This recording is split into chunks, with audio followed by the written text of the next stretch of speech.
Ave Maria, cheia de graça, o Senhor é convosco, bendita sois vós entre as mulheres, e bendito é o fruto do vosso ventre, Jesus. Santa Maria, Mãe de Deus, rogai por nós, pecadores, agora e na hora da nossa morte. Divino Menino Jesus, Nossa Senhora do Rosário, São João Bosco. Em nome do Pai, do Filho e do Espírito Santo. Amém. Caros fiéis, no calendário tradicional, hoje é o Domingo do Bom Pastor, a festa patronal do nosso Instituto, ocasião muito oportuna para que façamos algumas considerações a respeito do nosso apostolado e sobre o momento atual da Igreja. É um fato incontestável, caros fiéis, que apesar de tantas perseguições e apesar de tantas proibições, o rito romano tradicional não cessa de cativar os jovens. É um fato incontestável que apesar do esforço de tantos homens de igreja para desmerecer a tradição, especialmente a liturgia tradicional, as novas gerações de católicos estimam cada vez mais a tradição da Igreja. Esses fatos deveriam servir para a nossa consolação, pois são um sinal de esperança para o futuro da Igreja. Por outro lado, esses fatos não deixam de causar também a nossa mais viva preocupação, pois nem sempre os jovens aderem à tradição da Igreja na sua integralidade, na sua inteireza, na sua pureza. Pelo contrário, muitas vezes os jovens aderem à tradição da Igreja de forma mitigada, de forma fragmentada, de forma parcial, o que aumenta a confusão da crise que atravessamos. Ao longo da história da Igreja, os santos sempre combateram o espírito do mundo como um espírito contrário ao espírito de santidade. O espírito mundano seria um espírito de gozação da vida, de desejo de aproveitar ao máximo as consolações sensíveis. Um espírito, portanto, contrário à virtude da esperança, porque substitui no coração dos católicos o desejo do céu pelo apego ao mundo. São Paulo condenou reiteradas vezes o espírito mundano. Por exemplo, em sua epístola aos Colossenses, ele diz: se, portanto, ressuscitastes com Cristo, buscai as coisas lá do alto, onde Cristo está sentado à direita de Deus. Afeiçoai-vos às coisas lá de cima, e não às da terra.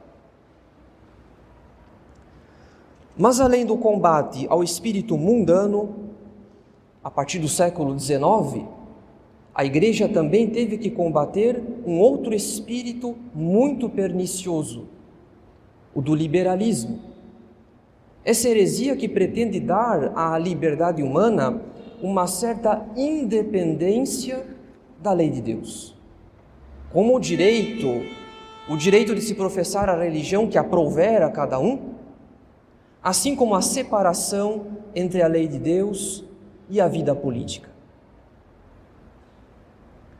O erro liberal reduz a fé a uma mera questão de consciência individual, porque põe a liberdade do homem como um valor supremo.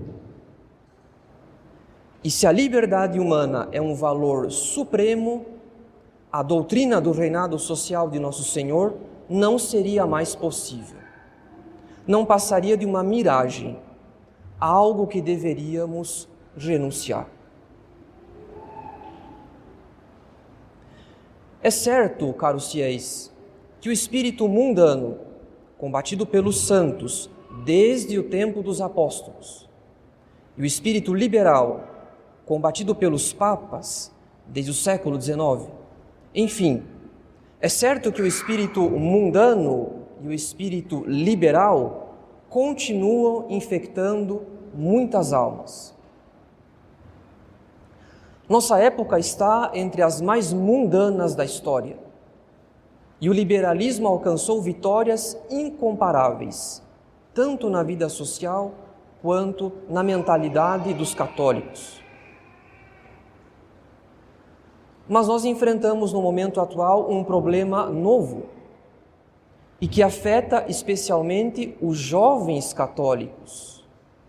Aqueles mesmos jovens que, como nós já sabemos, são entusiastas da tradição, especialmente da liturgia tradicional.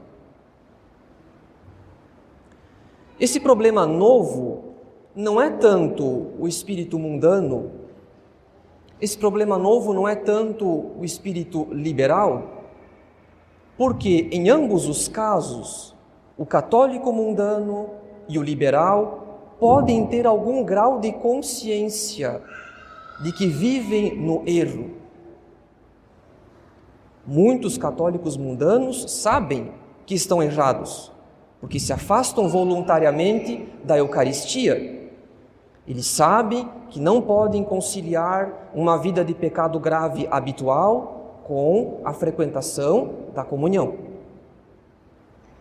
Além disso, muitos católicos liberais também sabem que estão errados, por causa da revolta que eles alimentam contra a doutrina tradicional da Igreja.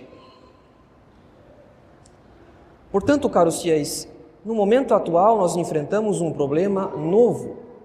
E esse problema não é exatamente o espírito mundano ou o espírito liberal. Porque em ambos os casos pode haver um certo grau de consciência a respeito do erro cometido. Então, que problema novo é esse? Que afeta particularmente os jovens católicos. Aqueles jovens que, como nós sabemos, são entusiastas da tradição da Igreja.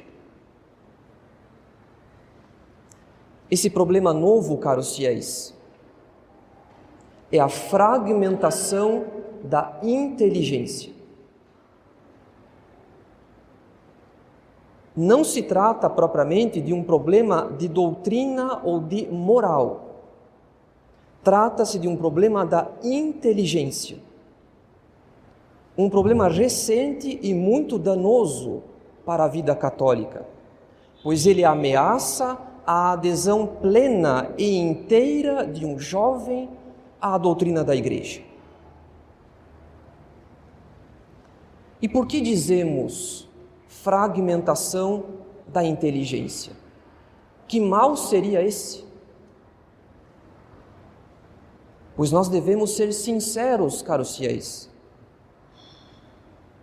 Nós devemos ser sinceros e reconhecer que o mundo virtual e as redes sociais, apesar das facilidades que trazem consigo, o mundo virtual e as redes sociais prejudicam o uso da inteligência, na medida em que desacostumam o usuário àquilo que podemos chamar de leitura profunda.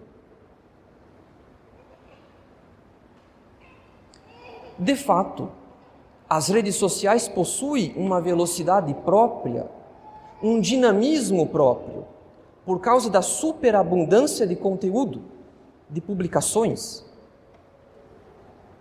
Há tanto conteúdo sendo publicado, tantas atualizações, e atualizações em tempo real, que as redes sociais nos obrigam ao uso de publicações mais curtas, mais rápidas e, consequentemente, mais simples.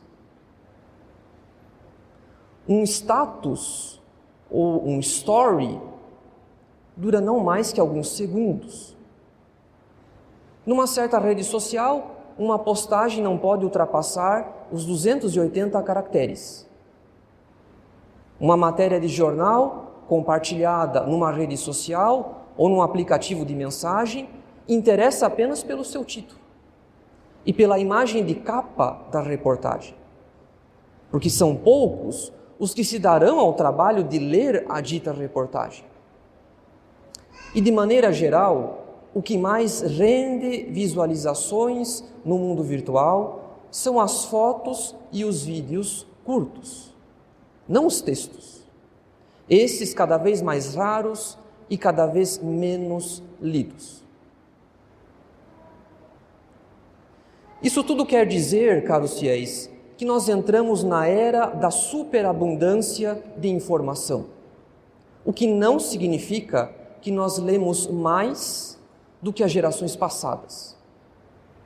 Muito pelo contrário, essa superabundância de informação que as redes sociais transmitem por meio de publicações curtas e rápidas, enfim, essa superabundância de informação significa apenas que nós passamos a ler em pílulas, em pequenas doses e muito frequentemente de maneira superficial, porque somente assim daremos conta de tantas atualizações. Quem percorre os status ou os stories dos seus contatos nem sempre fixa a inteligência naquilo que é publicado. Há uma tendência a simplesmente passar os olhos por essas atualizações como num fluxo de informação do qual não se retém nada ou quase nada. Em resumo, caros fiéis, muita informação transmitida por meio de publicações curtas e rápidas criou nos jovens o péssimo hábito da leitura superficial. Não apenas porque a maioria dos conteúdos publicados nas redes sociais é supérfluo, é irrelevante, mas também porque o modo de leitura é superficial. E na medida em que ao longo do nosso dia nós empregamos muito tempo com leitura superficial, porque usamos em excesso as redes sociais, esse mau hábito da leitura superficial nos desacostuma à leitura profunda. A leitura de um bom livro, por exemplo, graças à qual o leitor se torna capaz de raciocínios mais complexos e de uma maior capacidade de atenção. Dito isso, caros fiéis, quais as consequências para a vida católica de uma geração inteira de jovens que fez do seu celular, que fez das suas redes sociais praticamente uma segunda vida, talvez até mesmo mais importante do que a vida real, do que o mundo real?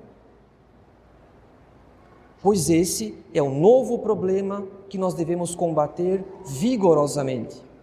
Ou seja, muita leitura superficial e pouca leitura profunda fragmenta a inteligência. O indivíduo se desacostuma com os raciocínios mais complexos, ele se torna ansioso e incapaz de prestar atenção por muito tempo, o que significa que a vida católica desse indivíduo se torna fragmentada sem que ele se dê conta disso. É por esse motivo que não estamos diante do espírito mundano ou do espírito liberal. Porque um jovem católico cuja inteligência foi fragmentada pelo excesso de redes sociais, por melhores que sejam as suas intenções, esse jovem terá muito mais dificuldades para tirar todas as consequências do que é a vida católica. Então esse é o cerne da questão, caros fiéis. Nós estamos diante de uma geração que tem muito mais dificuldades para tirar todas as consequências do que é a vida católica. Isso não significa que os nossos jovens são incompetentes, de modo algum. não é um juízo de valor sobre as pessoas, mas é um alerta para o risco de se fazer pouca leitura profunda e muita leitura superficial. Porque o excesso de redes sociais diminui a capacidade de raciocínios mais complexos e aumenta a ansiedade. E para provar que nós não nos enganamos a esse respeito, que nós não nos enganamos a respeito do perigo real de se viver uma vida católica toda fragmentada, uma vida católica superficial e incoerente, nada melhor do que recorrer à tradição da Igreja. Pois nós herdamos da tradição da Igreja um modo de ler a Sagrada Escritura que é a Lectio Divina. A Lectio Divina, caros fiéis, é a leitura orante da Palavra de Deus. Os padres da Igreja, como Santo Agostinho, por exemplo, os padres da Igreja ensinam que nós devemos manducar, ou seja, que nós devemos ruminar a Palavra de Deus. Trata-se de um esforço de leitura atenta, repetida, degustada, ou seja, uma leitura meditada, que se põe à escuta da graça divina, a graça que toca o coração do leitor, que quer extrair todo o sentido espiritual daquele texto, conforme a interpretação da Igreja. Então, sem dúvidas, caros fiéis, não há nada mais oposto à leitura superficial, presente nas redes sociais, do que a Lectio Divina, a leitura orante da Palavra de Deus que nós herdamos da tradição. Portanto, a Lectio Divina nos dá uma pista sobre aquilo que a Igreja espera de nós. Se quisermos ser católicos, não apenas de nome ou de aparência, católicos de rede social, mas católicos de fato. Afinal, caros fiéis, a nossa santa religião é a religião da sabedoria encarnada, que veio a esse mundo para nos instruir sobre as verdades divinas. Isso quer dizer que é impossível, nós não nos tornaremos profundamente católicos lendo apenas conteúdos curtos e rápidos. As redes sociais podem contribuir para a difusão da fé católica, mas há um abismo entre ler o Catecismo de São Pio X e ler frases de santos ou dos papas publicadas aleatoriamente no perfil de alguém. Há um abismo entre fazer leitura espiritual, a leitura orante da Palavra de Deus, e ler uma curiosidade, uma anedota sobre a vida de um santo. Então as redes sociais podem contribuir, mas elas não são capazes de aprofundar a nossa vida católica, porque elas mesmas não são profundas. Elas são instrumentos de leitura superficial, que costumam gerar leitores superficiais. Portanto, caros fiéis, a incoerência e a superficialidade que infelizmente afetam a vida de tantos católicos não se deve tanto ao espírito mundano ou ao espírito liberal, mas em grande parte à fragmentação da inteligência. E o que nós podemos entender, então, por incoerência? Por exemplo, a modéstia dentro da igreja que convive com a imodéstia fora da igreja. O gosto pelo canto gregoriano e pela liturgia tradicional que convive com o gosto por músicas sensuais e a frequentação de lugares mundanos. O ideal quase romântico do matrimônio santo e da família numerosa, que convive com um namoro imprudente e imaturo.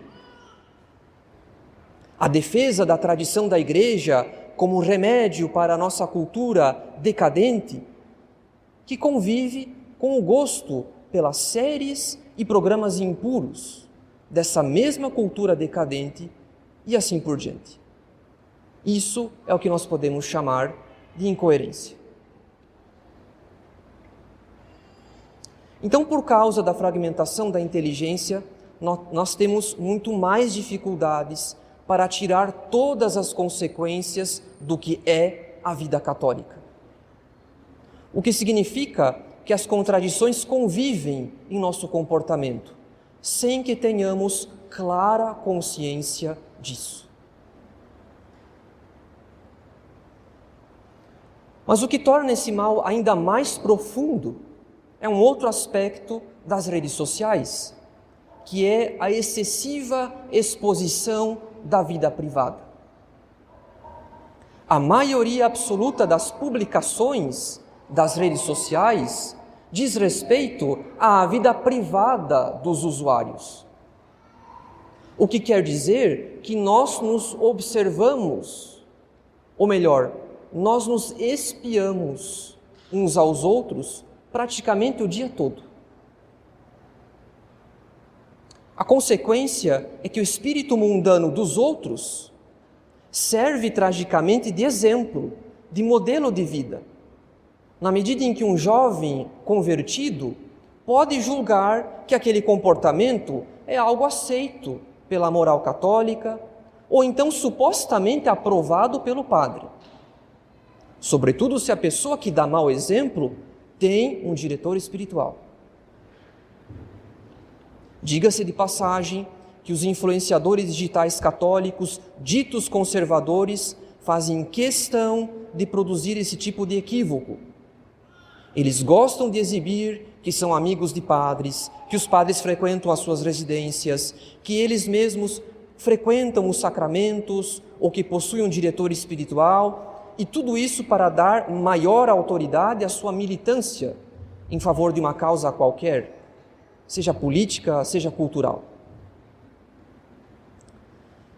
Mas agora que identificamos o problema, ou seja, o perigo real para a vida católica, que é pouca leitura profunda e muita leitura superficial, o perigo da fragmentação da inteligência e da multiplicação das incoerências no comportamento dos católicos, nós devemos dar um remédio adequado a esse mal.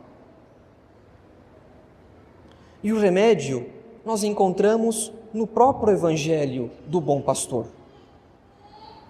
Nosso Senhor diz: conheço as minhas ovelhas e as minhas ovelhas conhecem a mim. Pois nosso Senhor conhece as suas ovelhas porque vive nelas. Deus mesmo faz morada nas almas que vivem na graça santificante. Então nós temos o dever de conhecer nosso Senhor como Ele nos conhece. Ou seja, nós devemos viver nele. A nossa vida católica, caros fiéis, consiste em viver em nosso Senhor, fazendo de nosso Senhor o fim, o sentido dos nossos pensamentos, dos nossos afetos e dos nossos atos. Isso exige estudo para conhecer bem a vontade de Deus a nosso respeito. Isso exige oração para obter a graça de viver a vida que nosso Senhor espera de nós. Isso exige combate espiritual contra as nossas más inclinações egoístas. Muito diferente é a vida de um católico que não procura viver em nosso Senhor, ou seja, que não procura fazer de nosso Senhor o fim, o sentido dos seus pensamentos, dos seus afetos e dos seus atos. Então, para que ele é católico, se não vive em nosso Senhor? Pois muito da vida católica apresentada pelas redes sociais, caros fiéis, infelizmente, não vai além de uma moda, um estereótipo, algo pouco consistente, que não é alimentado pelo estudo, pela vida de oração e pelo combate espiritual. Que não seja assim em nosso apostolado, caros fiéis. Nós não estamos aqui para viver uma vida católica alimentada de aparências, mas para fazer de nosso Senhor o fim, o sentido de nossos pensamentos, afetos e atos. E isso exige muito estudo, muita oração e um generoso combate espiritual. Então nós não temos tempo a perder com as vaidades das redes sociais. Porque se perdermos tempo demais, a nossa inteligência sofrerá as consequências. Em nome do Pai, e do Filho, e do Espírito Santo. Amém.